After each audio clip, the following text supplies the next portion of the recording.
Welcome to Module 5, Designing Your Emails for Engagement.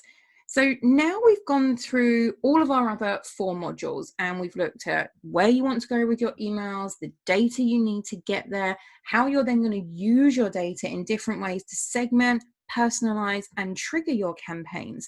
Now we need to look at how you create an engaging email in terms of how you put your content together, how you display that to your audience, and how you grab their attention in the inbox as well. So let's start there. There are 3 main factors that influence recipients to open your emails. The first is that they know and trust the sender. Once that's in place and that's there and they can trust you and they know it's from you, then it comes down to the subject line, something that entices them, grabs their attention, draws them in, but also that if they've previously opened an email from you, that they thought that content was valuable, so that they're then subconsciously linking your future emails with content that's going to be valuable to them in the future as well. So this is why it's so important to get that content and contact strategy right from the outset to give yourself the best chance of engaging your audience. But in the inbox, you've got 3 main elements. There is, of course, your from name. So this is your friendly from name. So for example, eFocus Marketing. It's not my sending from address. That would be mail@email.efocusmarketing.com, for example. That's what's behind it and in the technical sending structure. This is the name that sits on top of that. So your friendly from name. So that is what helps to build that trust that it is from you. So you need to make sure that that's easily identifiable as being from your brand. Now, people look at this in a couple of ways. Mostly people will put their brand name in the from line, but there are some schools of thought that suggest putting somebody's name in that from name is a good way to go. And it's not that it's a bad way to go, but it depends on your situation. For me, if you are a big high street brand like Next, putting Kate Barrett in the subject line, in the from address, in the from name, when it's from Next, is not going to endear trust. No one knows who Kate Barrett is in terms of being associated with Next. So the brand name there would be much more appropriate. B2B businesses, if the founder of your business is really well known, for example, that could possibly work. But more likely, if somebody has had a personal connection with a part of your business, the customer services team, the sales team, and has dealt with somebody individually, then personalizing it from that person that they've had a personal connection with can work really well. Or obviously, if it's an email that needs to look like it's coming from a salesperson, then saying Kate@eFocus Marketing, that could work really well as well. But you've got to test it for your audience. On the whole, it's going to be your brand name because that's what they know, that's what they trust, and that's what we need to build on. So that's your friendly from name. Then you've got your subject line. So of course, with your subject line, you need to entice the subscriber to open the email. Now we're going to come back to that in a minute, and I'm going to give you some more tips there as well. But the subject line, you've got to make it catchy, got to make it stand out and grab attention. Then you've got your pre-header text. So your pre-header text is the first line of text that appears in your email and is pulled in underneath your subject line in many mailbox providers. So you'll see that line of text that's pulled in. So many people don't optimize it, and you'll see that standard view this email online or something like that being pulled in the inbox underneath the subject line. That's such a wasted opportunity. You should use the pre-header and optimize it to back up your subject line and further entice the subscriber to go on and open your email. Then once they're in your email, there's 2 schools of thought with pre-headers. The first is that you then obscure it from view in your email, so you hide it within your email. You can only see it in the inbox underneath your subject line. My preferred option is that that pre-header is shown in your email. The text will be slightly smaller than your normal fonts, but it's right at the top of your email, first line of text that appears. Now, what I would do and what I advise my clients to do is to also put your email's main call to action at that point. You will be surprised at how many people click through. I had somebody say to me once, But hang on, I don't want them to click through on that link. I want them to click through on my nicely designed button further down in the email. It doesn't matter. As long as they are taking the action that you want them to take, it doesn't matter if they click on your lovely designed email and your button therein, or if they click on your text link in your pre-header text right at the top of the email. The fact is you're giving them the opportunity to click through at a point that is most convenient to them, okay? So think about how you can optimize and utilize your pre-header to back up your subject line and then offer your main call to action in your email as well. So I've got a few tips for you here around your subject lines and how you can really use them to grab attention. The key thing here is that you need to craft your subject line. Don't just think about it as an afterthought, link it in with your content creation and really consider how you're going to engage people at this very first point to inspire them to open the emails. So be punchy, be relevant, be interesting. You've only got a certain amount of space that you can use. So for example, if the majority of your users, your subscribers, open their emails on a mobile devices commonly wrap at around 35 characters. So you want to think about, you can go over 35 characters, of course. On desktop and webmail, you have longer subject lines, so you want to cater for those too. But think about front loading your key information so that it's visible for mobile subscribers. Personalize your emails and go beyond the first name. So test the inclusion of first name in your emails. Test the inclusion of test the inclusion of the previous products that they purchased, or the last takeaway that they ordered from you, like Hungry House have done here. Okay, so think about how you can bring something into their world with your personalization and bringing in a data field and a piece of information that's going to connect to them. Make sure that the benefit of opening that email is really clear. What are they going to get when they open the email? And you can use your pre-header to really reinforce that content and the benefit of doing that. You could use emojis to stand out. So you can see this example from the Body Shop.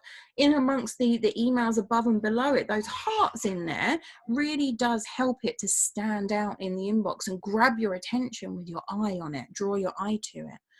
But use emojis wisely. Make sure that they render in the common email clients that your subscribers are using, but also that they make sense with the subject line. If they don't make sense and don't fit with your subject line, don't use them. And depending on your brand, whether or not it's appropriate to use emojis will be the other question. I was talking to a bank recently and they tested using an emoji when they were sending out their statements. Didn't go down well with their audience. Not the type of messaging that really lends itself to that fun emoji style. So you've got to work out what's best for your audience.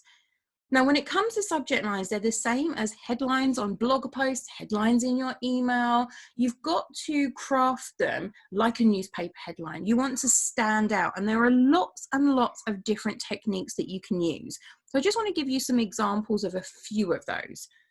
You could be really benefit driven. So the most common way to write a subject line is to clearly explain the benefits to the recipient. What are they going to get when they open that email? Okay, refer a friend and win £100 in gift vouchers. It's to the point, it's benefit driven, it gives them something that's a benefit to them.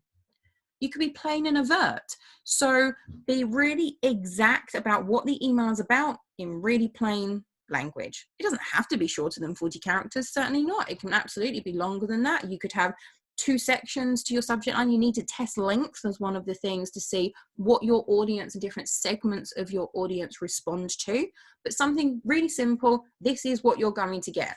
The latest higher education roles, new video interview tips for candidates. It is what it is. It is also benefit driven because it tells them what they're going to get, but it's just plain and avert. You can mention a pain point. So if you can show you understand their problems and then how you're going to solve them, they'll want to know more. So how to find a candidate that fits your company culture. That's an issue that a lot of people have. So it's a straight, plain and avert. This is the pain point that you're having. This is how you're going to deal with it. We're going to show you how to solve that. You can have an open question or a statement. So it could be, have you heard these 5 interview questions before? I do this with candidate CVs every week. Okay, so you've got the statement and the question side of things there. It makes people ask, oh, yeah, what do you do with candidates every week? I need to know this. It makes them find out, what are those 5 interview questions? I want to know, because this is something that's really relevant to me. You could be funny. So you could use humor in your subject lines, and you have to be careful with this. And again, it depends on your company culture and your brand tone, but doing something a little bit funny in your subject lines can really work. So baby got feedback instead of baby got back, the song. So it adds some humor in there. Controversy and shock. You have to be careful with this one. You've got to tread really carefully. It might get you opened, but that might cost you customers. So be very, very careful with this strategy. You've got to be really confident that you understand your audience's tastes and perceptions if you're going to use this, okay? Tread carefully. Numbered lists. Numbers work really well. It's a psychological thing that it's easier for our brains to process. It's curiosity. We want to know what those items are. It shows us that there's an action or an end result that's going to be really quick for us to get when we open it and see that, okay? And then fear of missing out. And again, psychologically, you need to be careful with this, because we don't want to worry people too much. We don't want to feed on people's anxieties, the human element of marketing, but letting them know that they're going to miss out on the sale if they don't act now is something that is commonly used in marketing, for example. So you've got a few examples there of how you can craft your subject line to really stand out in the inbox, but think about it. Test it. We're going to go through testing in the final module of this course, but think about how you can really make that stand out and grab their attention in the inbox and get them through to open your email. Now, once they do, you've got to think about how you're building that email and the different structure that you can use. Now, there is one main template structure that, depending, regardless of the design, it's going to be the same. So let me talk you through that. So the first is to have your pre-header. So this is an example of what I was just talking about, of including the pre-header in your body copy here and including the main call to action with that pre-header as well. Now, in this top section of the email, this email also has your standard view online link. Should you include that anymore or not? Look at your stats and think about whether or not people are clicking on that link within your emails. If they are, leave it in there. If they haven't and no one has clicked on it for the last 6 months worth of sends, consider removing it or moving it to the footer of your email, for example. The unsubscribe link is put at the top here, but I wouldn't recommend that in all emails. Of course, it's at the bottom of the email as well. That's where people expect to find it. That's where it should be. In some cases, if somebody is having an issue with high complaint rates, I might temporarily, whilst we're fixing the underlying cause of that issue, suggest they put an unsubscribe link at the top of their email to make it easier to unsubscribe than to complain. But I wouldn't advise putting it at the top of most of your emails. This email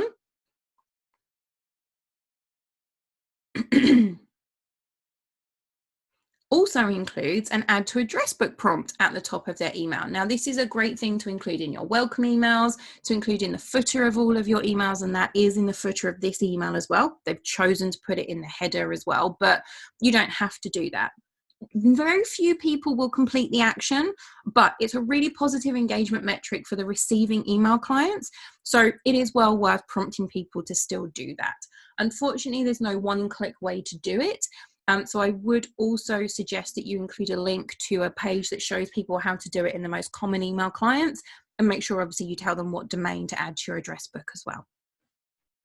Moving down through the email, the top right-hand corner of a website, of your email content, your eye as a person is psychologically drawn to that area. So you see charities using this a lot. Top right-hand corner for a donate button.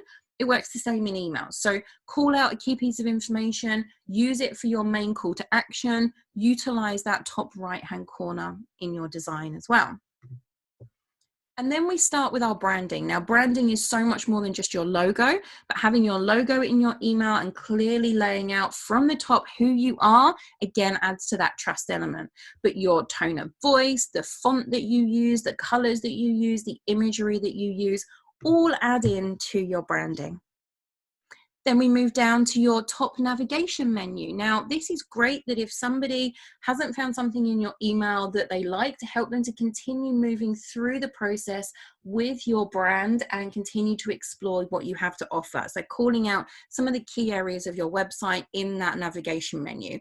It's not going to be a full navigation menu like on your website. It's going to be a slimmed down version. So think about what those key actions are that if somebody was to continue exploring and not click through on your call to action, where would you like to direct them to go? Okay.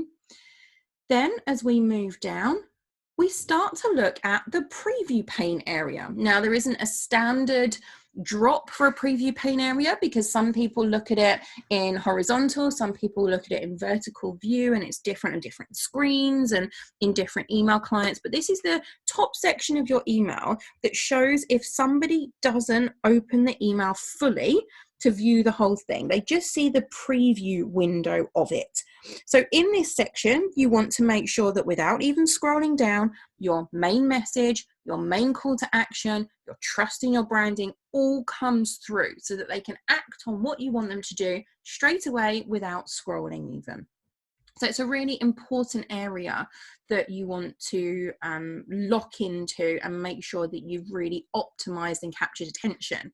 Now, obviously, this is an example of a desktop webmail version. So on mobile, you're looking for the area in the first few scrolls. Capture their attention, deliver the main message, at least one call to action, so that even if they don't continue scrolling, you've given them the chance to act on that main information. Then we move into your main body content and your personalization. So here they've used my first name. They've of course brought in information about the products that I bought from them as well. So anything that you can bring in to connect it into their real life really helps with your engagement as well. Your imagery to back up your main content, and then bringing this together in that body copy. So you've got your main message, your imagery, your personalization, your main call to action that you want to link them through to. And think about how you break up that body copy. Now, in this email example, you've got two areas. Your primary content area at the top, then linking in, you've got the subheading, review or purchase, win free shoes, and you're going into the secondary content area where it's listing out those products that you've bought and giving you the call to action there as well. You may have a tertiary content area that you want to add into there. You may have more than that as well, but make sure they're clearly defined, because clear definitions help people navigate easily through different sections of content. In the same breath, you may also have one primary section of content. That's fine, but just think about how you have those areas within your emails to navigate through. You've got your call to action buttons that are in there. In this case, they're in as text links. You could have your bulletproof buttons, which are text links that look like visual buttons. So they have imagery coded in around them to perhaps give them curved corners on the button. But even with images turned off, they're still accessible. You can still click on them. You can still read them. That's really important. Then we move into your footer area with your social media call out icons, if that's something that's relevant to your business, any legal terms and conditions, your address that you want to include in your footer, your unsubscribe, your link to manage preferences if you have a preference center, and your link to your privacy policy as well. So those are all really important elements. And that's the basic structure of any email. So as I said, regardless of design, those are the key areas you want to make sure are in every single email. Now, I mentioned about images and backing up the text and those bulletproof buttons, and this is the perfect example of that. So many devices will still turn images off by default, and even if they don't, for example, on a mobile device, images might not load, or they might be slow to load if you're in a bad signal area. So make sure that you design your emails with image suppression in mind, where those images don't show, so that the main message can still be read, and your bulletproof buttons can still be acted upon even with those images turned off. And this is a perfect example of images backing up the content and not being the whole content. And of course, behind your images, you want to use alt tags. Now, this is not a great example of an email that is fully image-based. That's not really what we want to be doing right now for those reasons that I've just given you. But it's a great example of image alt tags. So it's a description that's coded in behind the image that tells screen readers, that tells anybody with their images turned off, a description of what that image is. So really important to include those. And then think about the design of your email. So within that structure, you can have different designs of how you lead people down through those different areas of your messaging. So for example, from Glasses Direct here, we've got gaze queuing. So this is a person that's looking at your main message or call to action, someone looking directly at you, and then whether they're happy people or whether it's a lifestyle image where you're shown using the product rather than just a product image, and you've got a couple of examples of those on the screen as well. All of those things can make a real difference. So look into the psychology of how people interact with imagery. That's definitely a great thing to research, and think about how you use those images within your emails as well. Now, you can also have different ways that the eye is led down through those different sections of content that you have. So for example, in the West Elm example, you've got a 1-column, 2-column design. So you've got the products left and right, and then you go into a start of an S-shaped design.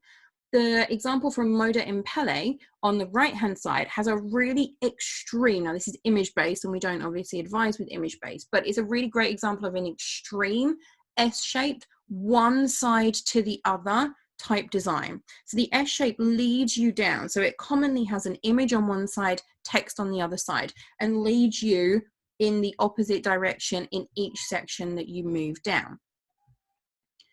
Few more examples here. These are 1-column designs, so very clearly laying out different sections, primary, secondary, tertiary areas of the email that as people are reading down, makes it really easy to disseminate each individual article that they're giving you here.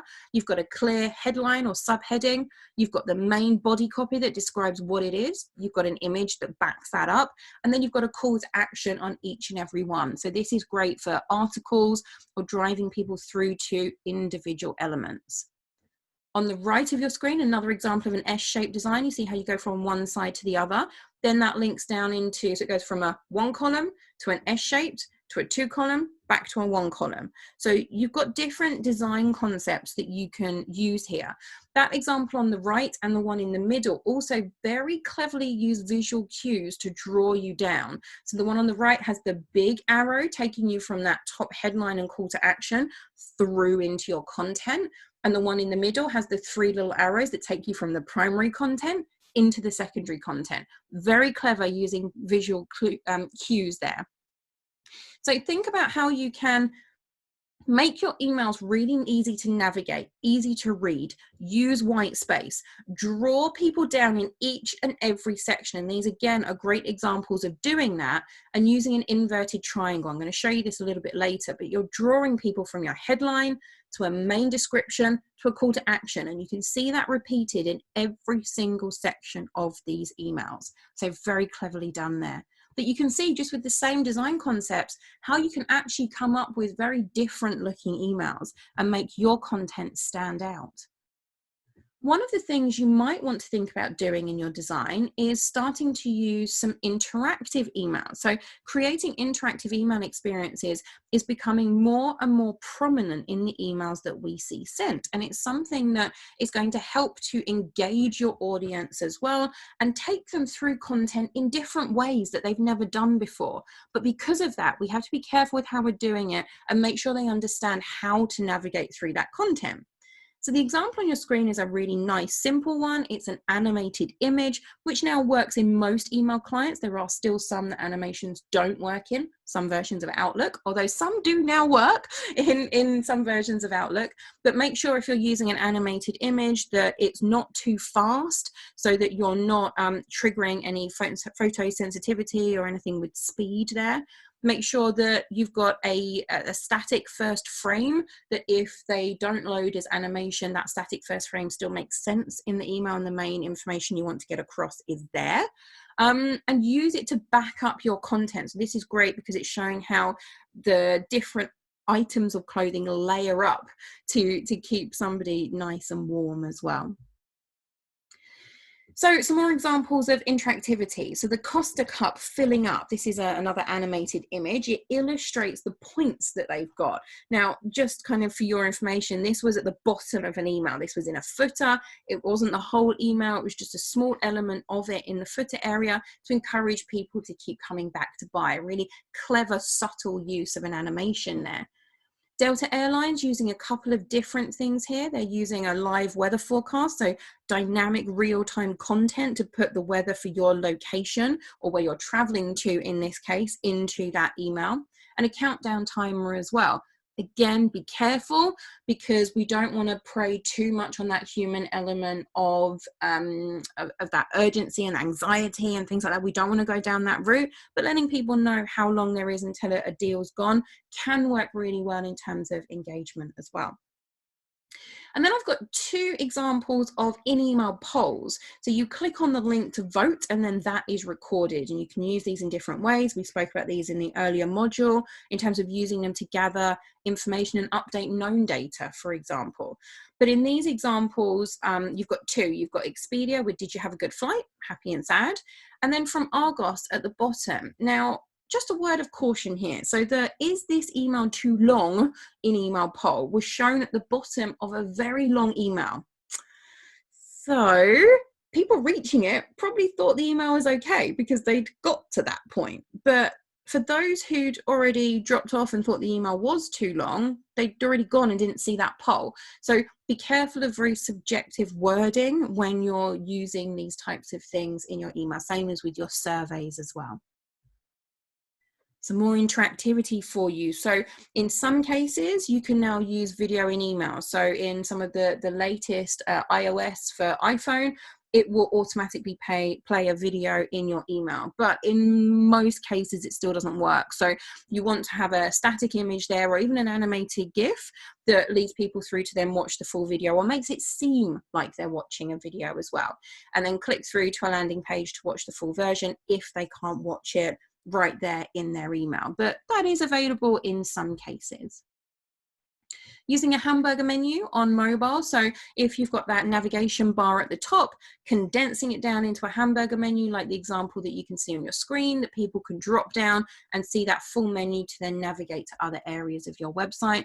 It saves that very critical real estate space in mobile design emails if you do something like that. Otherwise they would stack, and you can see how long that menu is. You would have lost all of that content in that top section of the email and it would have pushed it down. So hamburger menus can work really well. Then you've got carousel designs. Now these can be coded in using your HTML and your CSS to show people and capitalize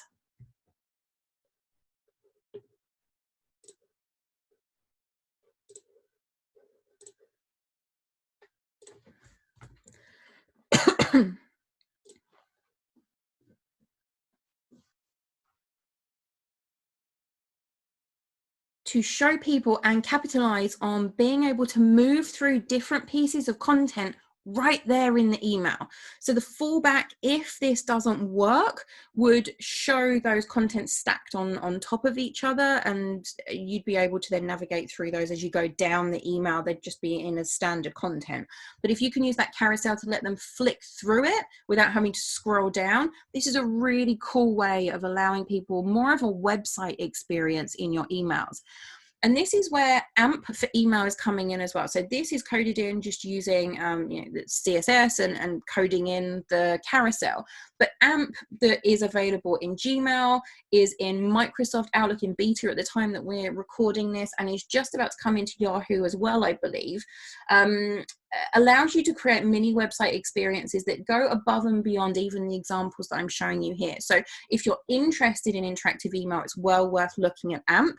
The issue is that it requires a third email type. So when you send out your emails, you send an HTML version, which you're seeing on your screen. You send a text-only version as a backup for those providers who can't handle HTML versions. And then you would send a third version, which would now be AMP. So you've got the extra resources and time to create that third version, but also you need an ESP, an email service provider, that's going to support that third version. Many of them don't at the moment, so it's well worth looking into that and whether or not that's something that's available in your ESP, and whether it's worth, again, same as we did for the segmentation, is it worth your time and resources to create it versus what's going to be that potential return from doing it. So well worth looking at that. Kinetic design is another example of very similar to a carousel. So they flick through those different areas to reveal new information all in that one same point in the design. And then hotspots. So this example from the White Company, when you looked at it in your browser or you looked at it in a mobile device and you moused over or you tapped on your mobile screen on those pulsating pluses, you can see the animation on the right hand side there, it then showed you the description of that product and a link through to actually go and buy it.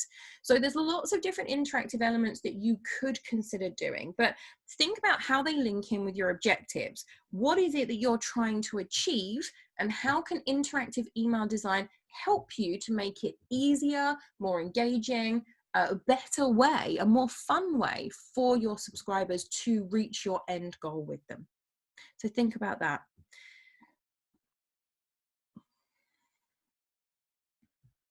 But when you're building your emails, you also need to make sure that you're making them accessible for everybody. So it's important to consider how you're designing your emails so that different people can interact with it, and consider permanent and situational disabilities. So for example, if somebody is in a loud bar, they're a bartender and they're trying to watch a video that you've got in your email that you've clicked them through to from your email, they might not be able to hear that video. Now, it's only situational. It's not something that's permanent for them. When they leave that bar, they'd be able to watch that video and hear the sound. But including subtitles is going to really help them. It's also going to help people with a temporary disability, such as an ear infection, which will go away, but right now they may not be able to hear anything. Or those with a permanent deafness that they need those subtitles permanently. So you've got to think about how you build for each of those different scenarios, okay? So let's break this down. Hearing, when you're using video, provide subtitles and captions. Visual, design for that visual impairment. So look at how you're coding for screen readers so that they can easily read through your emails. And I've got some tips for you on that in just a second. Dexterity, making emails easy to interact with. So mouse users, people who are tabbing through, people who are on a mobile device and clicking with their fingers on those elements of your email. And then cognitive, making the email easy to understand. So think about the wording that you're using, but also the fonts, the sizes of the fonts, the colors that you're using. It all comes in to make your emails really easy to read. So let's break this down a little bit more. So color and contrast, watch that use of colors. So for visual impairments, think about people who are colorblind or have varying degrees of color blindness. As I mentioned earlier, don't use images that flash at certain rates because it can cause photosensitive seizures. Use tools such as this shown on the screen to help you work out what your color contrast is and make sure that there's enough of a contrast so that it's easily readable with your text on your background color.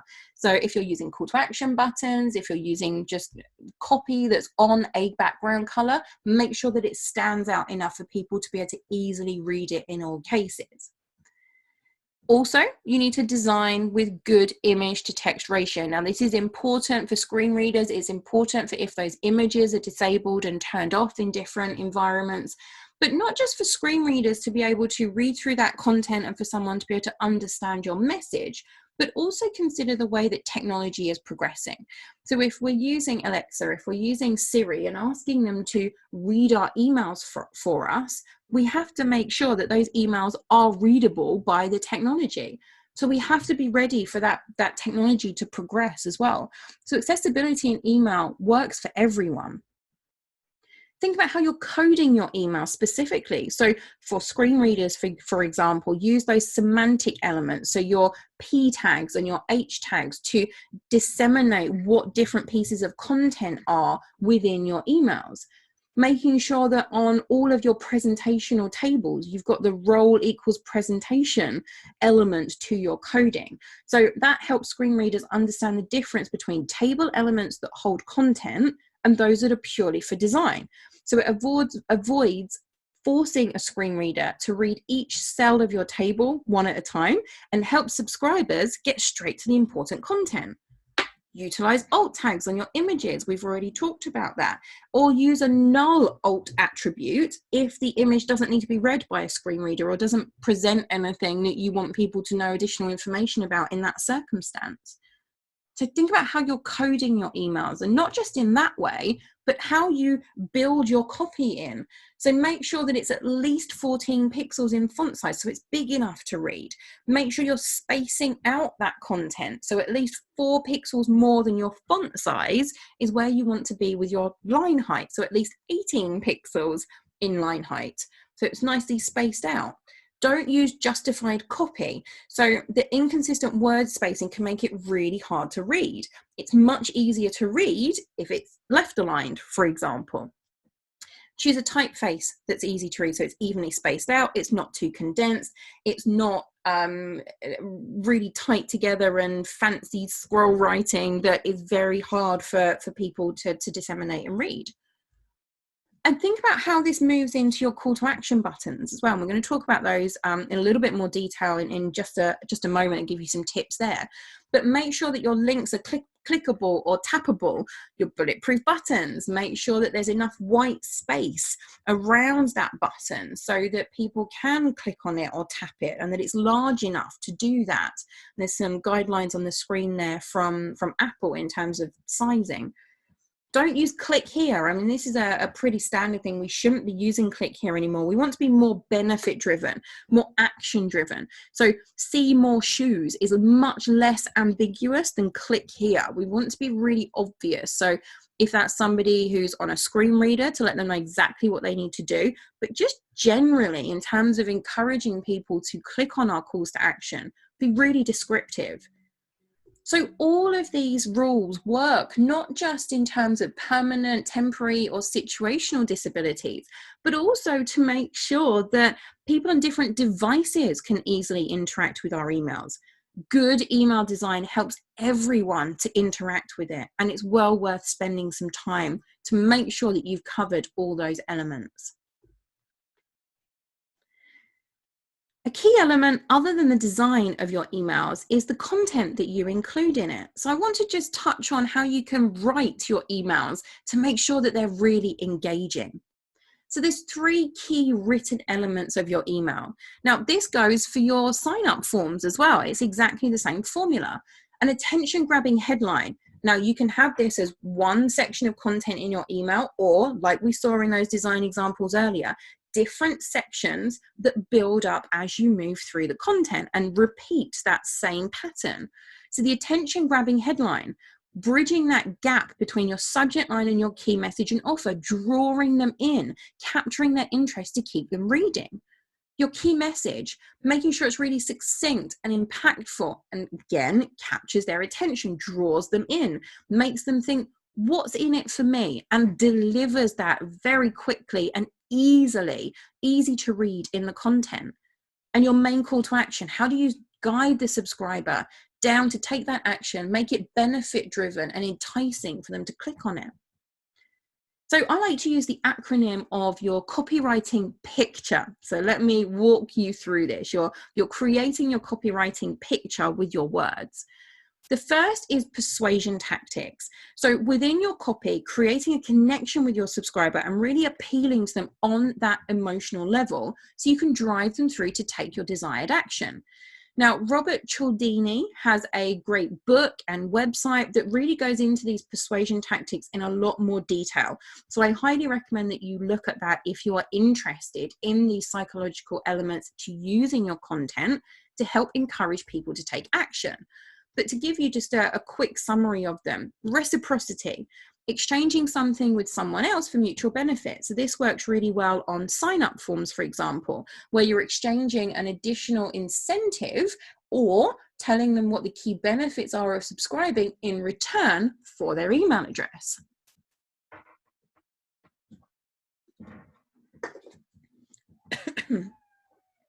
Consistency. So people have a need to appear consistent in their words and actions. They like to be consistent with things that they've previously said or done. So this can work really well in your content too. Or people liking things. So they prefer to say yes to things or people that they like. We know that people buy from people. So making sure that they like your brand and that you've got a good connection with them is really important. Consensus is about linking into other people's actions. So this is why reviews work really well and social proof. Authority, being a well-known brand, industry leader, being a recognized authority in the information that you're putting out there. And then scarcity, and again, be careful with this one. It's that fear of missing out, that urgency, and the fear of loss is greater than the desire to gain. So think about how you can use your words to pick up on those psychological elements. And there are others that you can dig into as well to really appeal to the emotional side of that person. But think about the impact that your copy has and how you really connect with your audience from the moment they open the email.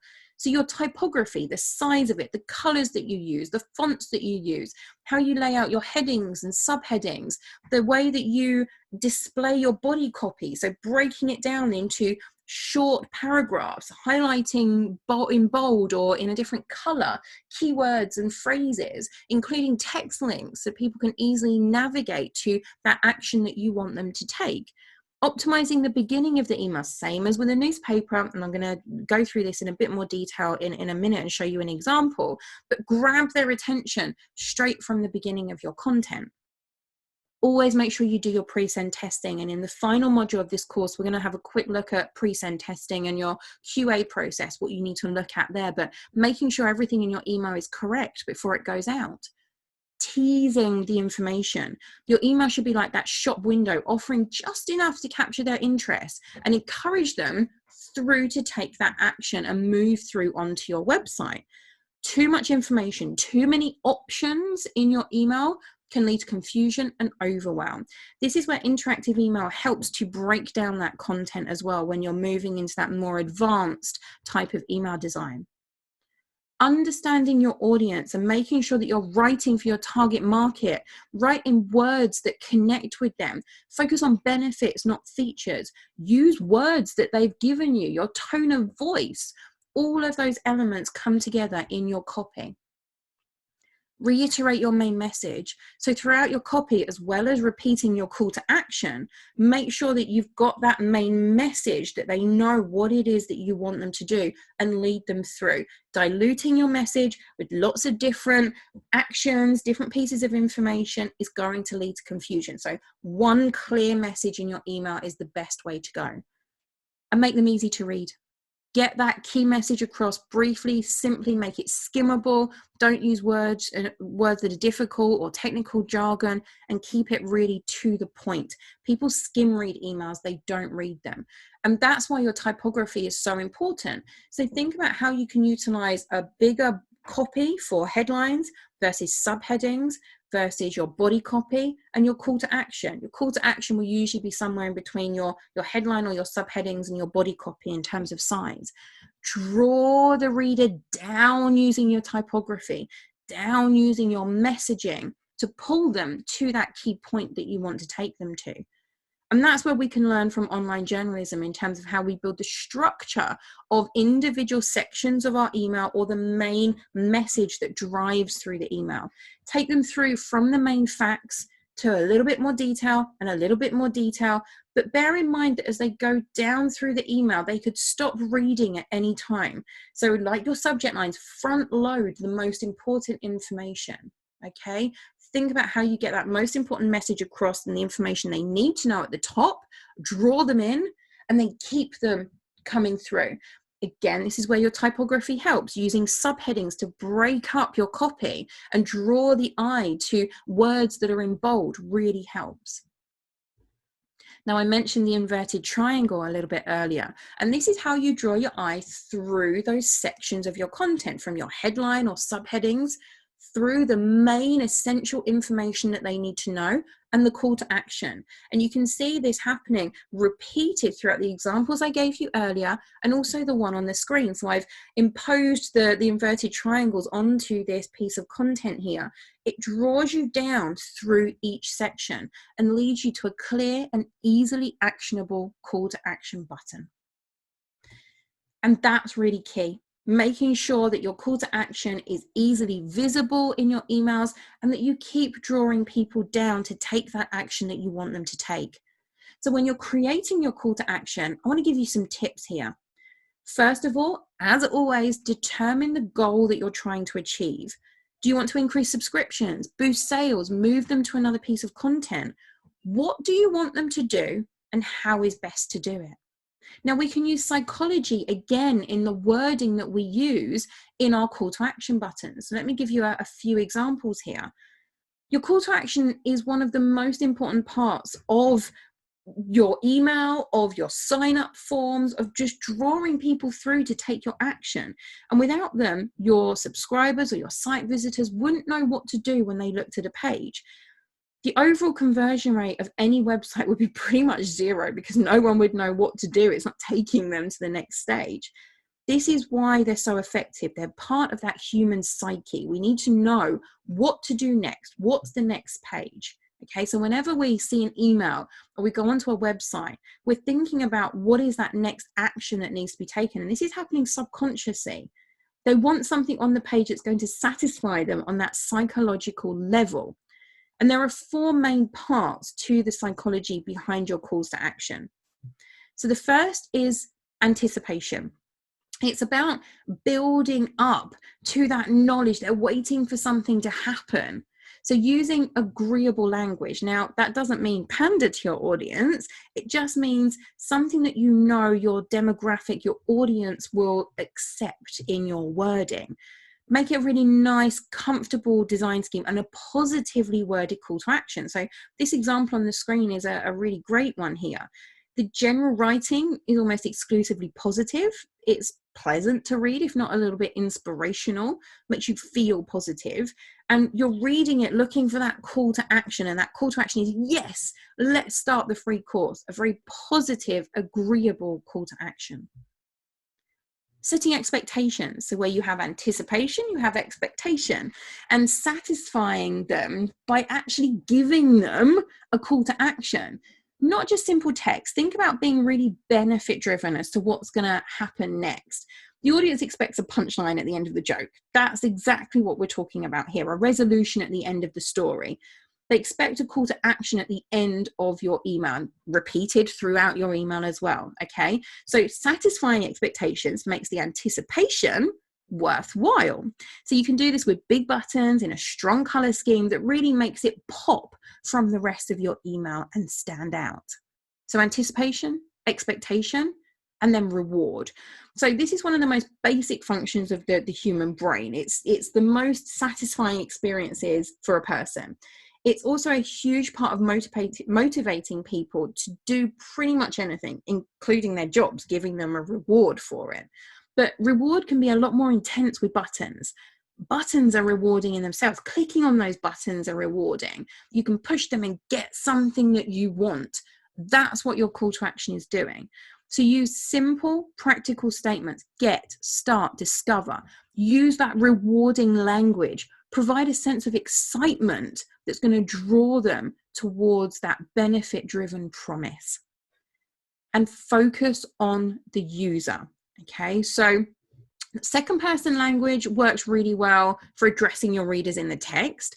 But for some reason, and it's again the psychological aspect of it, switching to the first person in your call to action language can work really well. So we, us, our, ourselves, or that single first person, I, me, my, mine, myself, works really well in buttons. Okay, so think about how you can switch the way you're writing your content to be really, really clear. But I think it's got something to do with the fact that people like to feel ownership and control of their actions. That's why switching to the first person is really good.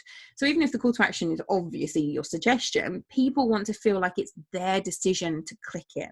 Okay, Someone's clicking on your call to action button, but it was their choice. It might be your service, but it's their account, their free download, their product, their opportunity to win.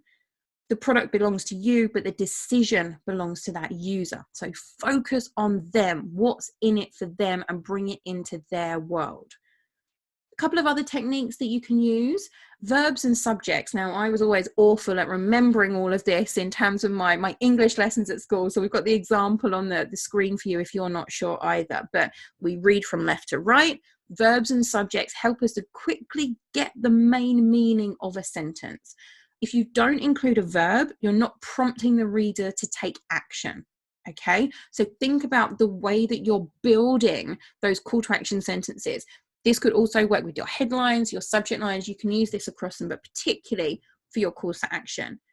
And I already mentioned in terms of subject lines that including numbers and numbered lists work really well. That can work for call to action buttons as well, and telling them what they're going to get next. Now, as well as the text on your call to action button, obviously the placement of it in your emails makes a real big impact, but the color also has a really big impact, and generally color overall, the psychology of color and how it makes you feel. So there was a study that found that people judge a color on its perceived appropriateness for the particular brand, as well as the general emotions that they connect to that color. So in other words, if they gauge that the color fits the personality of the product or the brand, then the color can have a different association depending on different brands.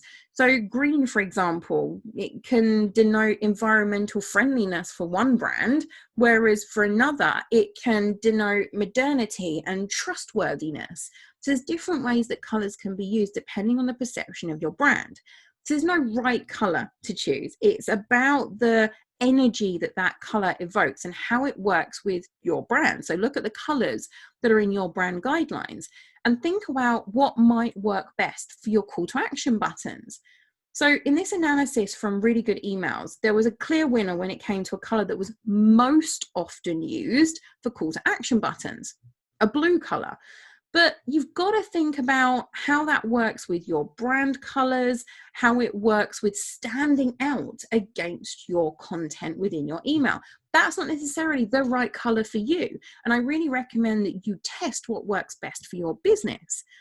Another important consideration here is what's called the isolation effect. So it basically looks at the phenomena that something looks more or less attractive depending on what it's surrounded by. So the rest of the design of your email. And when it comes to color, some research has shown that people have a preference for one strong color or a bold color that stands out more than the rest. So think about your audience and see what works best for different segments of your audience. Think about your brand colors. This will give you design cohesion with your message and reinforce your brand.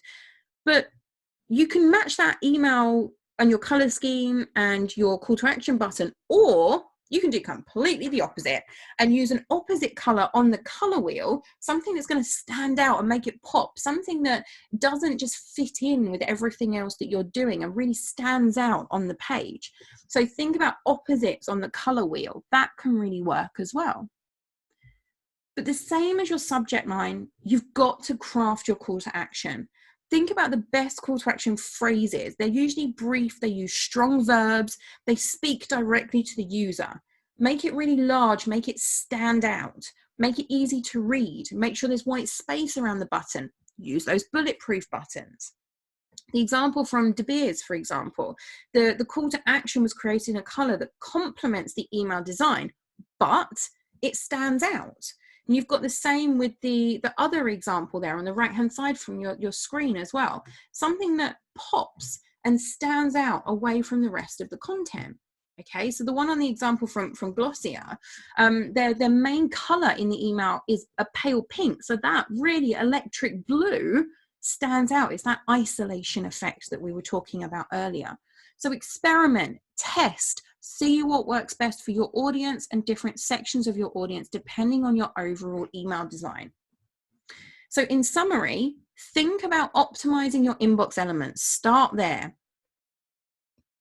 Your subject line, your from name, your from address, your pre-header text, back up your subject line. Images should back up your content and not be your content. So try and aim for a 60-40 in favor of text, 70-30 in favor of text. That's a great balance in terms of a ratio. Your headings and your subheadings are really critical pieces of copy.